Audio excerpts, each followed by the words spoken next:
ایوب علیه السلام. ایوب علیه السلام صاحب 14 فرزند بود.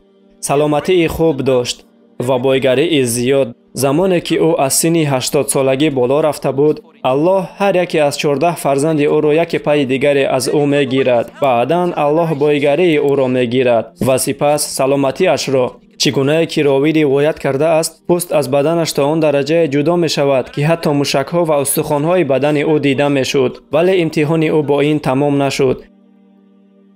حتی تا آن درجه آمد که مردم گفتند اگر در این شخص خیر می بود، الله این همه را برایش روا نمی دید. همین طور رفیقان نزدیکش از او دور شدند. زمانی که همسرش آمده به او می گوید یا ایوب علیه السلام، آیا این بسنده نیست؟ از الله طلب کن تا تو را از این مصیبت رها کند. ایوب علیه السلام گفت همسرم، چقدر الله نعمت همچون وقت زیاد برایم عطا کرد؟ 80 سال و یا هم زیادتر. من شرم می دارم که از الله طلب شفا نمایم. من آماده ام که این بیماری را باز 80 سال دیگر تحمل کنم، چون که الله به من نعمت زیاد عطا کرد. از بین 7 سال می گذرد. لیک وقت او دید که همسرش فروختن مویهایش را آغاز کرد، او گفت خدایا، با سبب پیامبر بودنش او می توانست از الله طلب شفا کند، ولی او نگفت یا الله مرا شفا ده، یا الله تو به من درد دادی، یا الله تو به من بیماری دادی پس شفایم ده. ولی نه، او گفت خدایا، بیماری مرا رنج می دهد. او حتی این را به الله سبحانه و تعالی ربط نداد، چون که وقتی به مسلمان زیان می رسد، وقتی الله شما را با بعض مصیبت ها امتحان می کند، در اصل این خیر است برای شما. و اندک بعد حدیث را می آورم. الله می گوید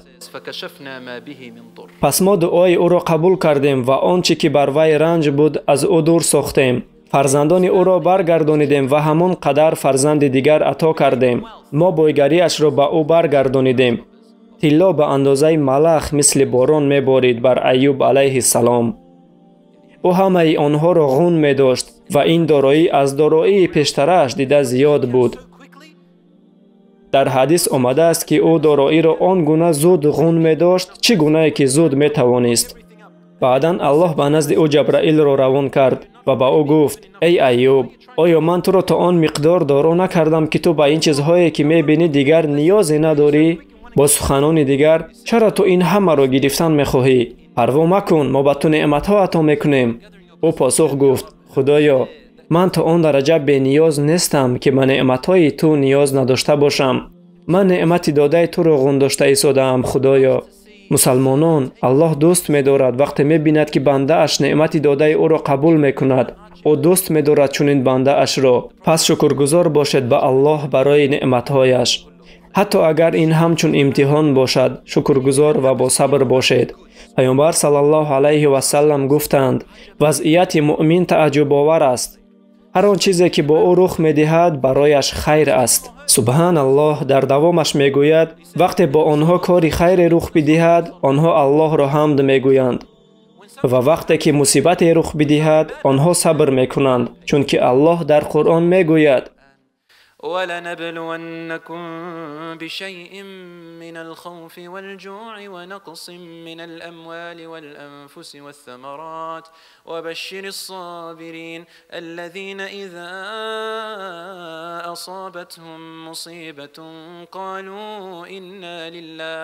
قالوا إنا لله وإنا إليه راجعون. و هر آینه شما را با اندک ترس، گرسنگی، نقصان مالها، نقصان جانها و نقصان ثمرها امتحان میکنیم و صبر کنندگان را خوش خبر ده.